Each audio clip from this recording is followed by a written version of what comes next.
My mentor started helping me even before I joined Toastmasters. Madam Toastmaster, fellow Toastmasters, most welcome guests. Many, many years ago, back during the time when the Chalk River Labs Toastmaster Club was first being set up, I first started hearing about Toastmasters. Possibly because the branch I was in at the time, the place where I worked, were some of the main organizers for that event, for setting up the club. In fact, my supervisor came to me one day and actually suggested that I join the Toastmaster Club. That didn't work for me. You see, at that time, I was very shy. Yes, it definitely was affecting my ability to do my job, considering that at times I had to make presentations to people. So being shy and having difficulty communicating with people was not a good thing. But I was so shy, I was so terrified of public speaking that I wanted absolutely nothing to do with this club they were setting up. You see, at that time, I had the misconception that Toastmasters were just a bunch of sadists who would prop victims up in front of huge crowds, and make them sweat blood. Needless to say, passed on the opportunity to become a charter member of that club. Fortunately for me, however, though, my mentor would be involved in the recording and eventual broadcast on the community channel of one of the area contests.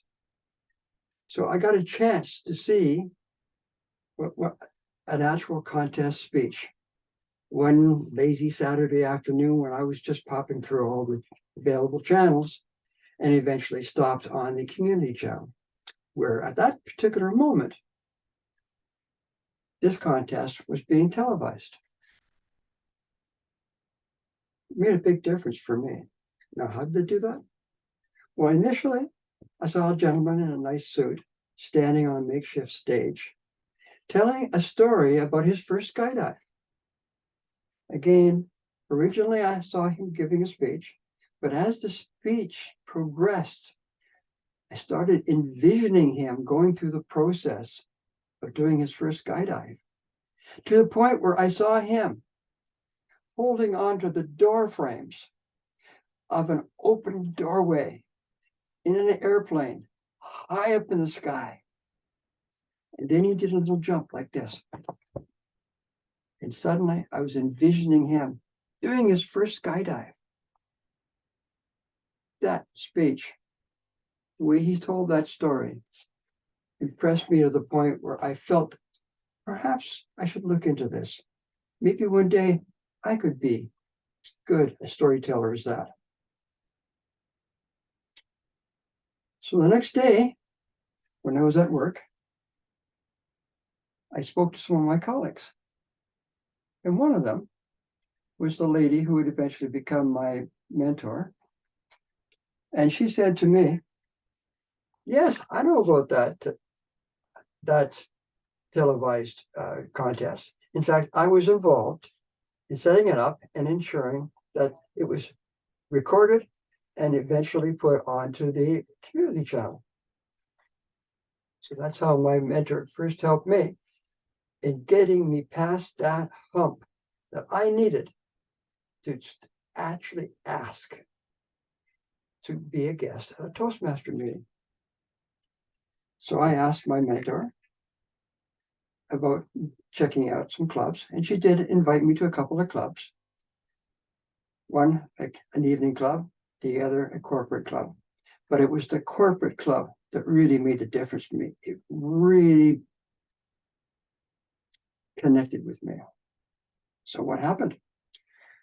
Well, at work, usually things are scheduled pretty tightly and there's always rushing from one thing to another. And this was no exception. This day was no exception to that when I was to meet this Toastmaster Club for the first time.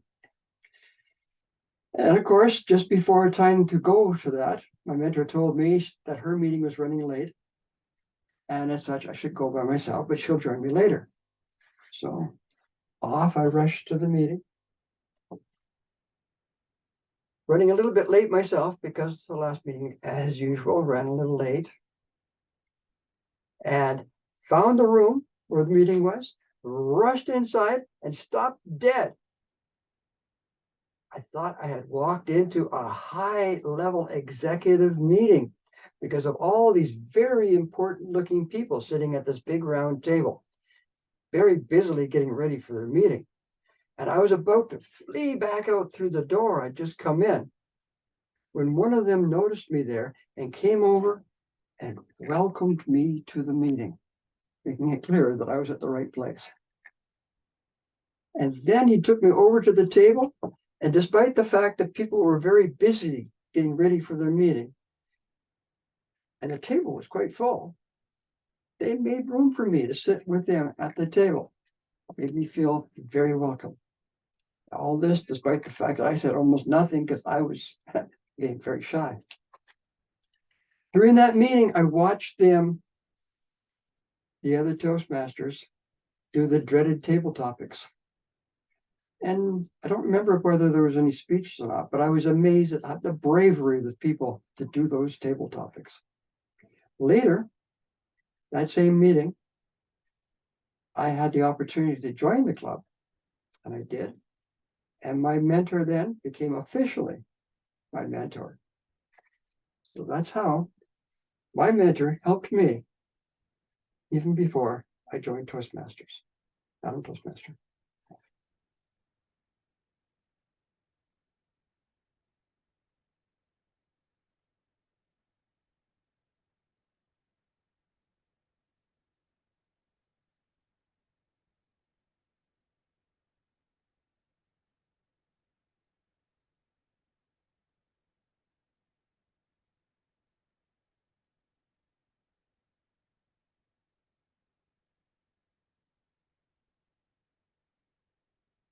My mentor helped me a huge amount, even before I became a Toastmaster.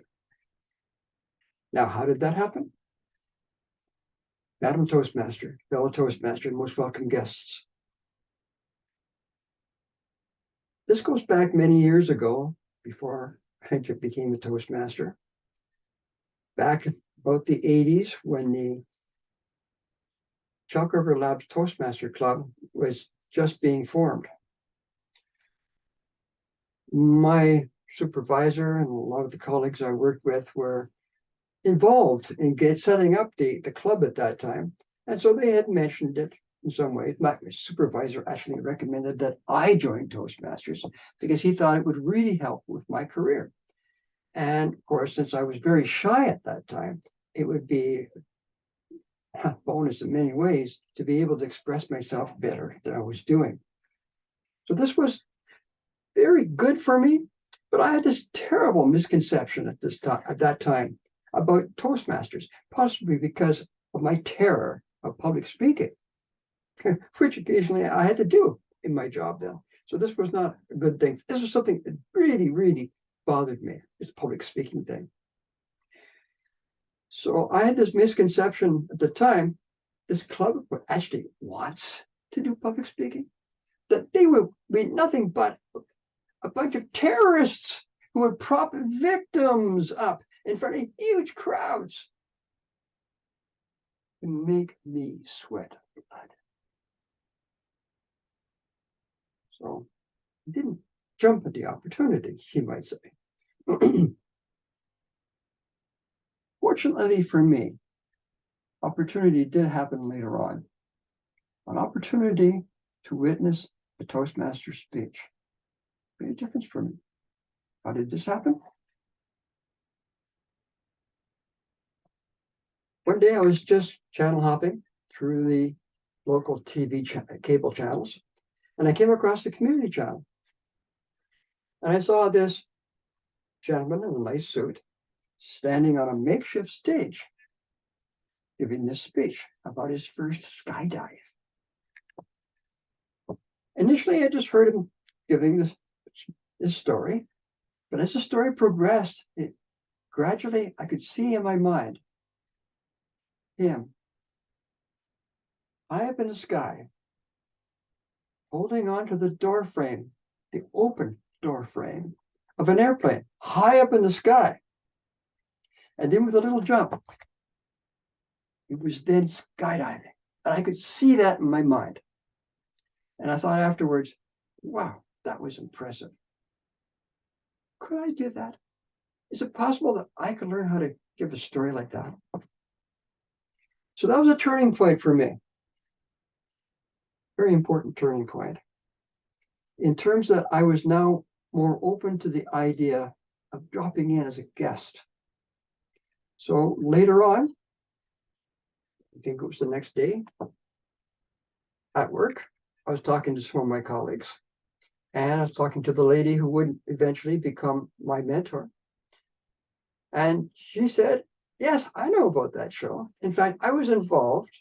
In fact, I arranged for that contest to be recorded and later put on the local community channel. When you're back a few years ago, this wasn't as easy as it is now. This was quite a bit of, this was bleeding edge technology at that time to do such a thing. But that's how I got exposed to what happened. I saw my first idea what a Toastmaster meeting would be like, or at least the speeches partner. She then invited me to drop in at a couple of local clubs, an evening club and a corporate club. This was interesting. The evening club was fun, friendly, and lots of things I guess I could learn, but it really didn't really excite me that much. Later, I think again the next day, I had a chance to see the corporate club. Now that was different. At work, of course, where the Toastmasters held their meetings, where I worked, basically it's got a priority relationship. You can go there during your your lunch break, but you had all your other priorities you had to make sure worked. And as such, my mentor had called me just before the meeting saying that she was tied up for a bit. She would be there at the meeting, but it would be a bit late, so I should go by myself. And of course, my own schedule being a little tight that way too, I was just getting there in time. So I was rushing to get to the meeting too. So when I got to the room, I rushed right in to the meeting room to see this room full of very important looking people. I was wondering, oh no, have I walked in on a high level executive meeting in my company? I'm going to be in a lot of trouble. I better get out of here. But before I could run back out of the room, one of the people noticed me, came over to me, welcomed me to the Toastmaster meetings. So I knew I was in the right place, and took me over to the table where all the others were getting ready. And even though the table was pretty full, they moved aside and made room for me at the table. I was very impressed with what I saw there. I saw some of the people show incredible bravery to stand up and actually do the dreaded table topics. Yes, I was quite impressed with what I saw there. So impressed that when it was offered to me near the end of the meeting to join the club, I did. And shortly afterwards, the lady who had helped me so much to get to this point became officially my mentor. And she helped me a whole lot of later than that too. But that's how my mentor helped me over the biggest hurdle there was that stopped me from joining Toastmasters, Madam Toastmaster.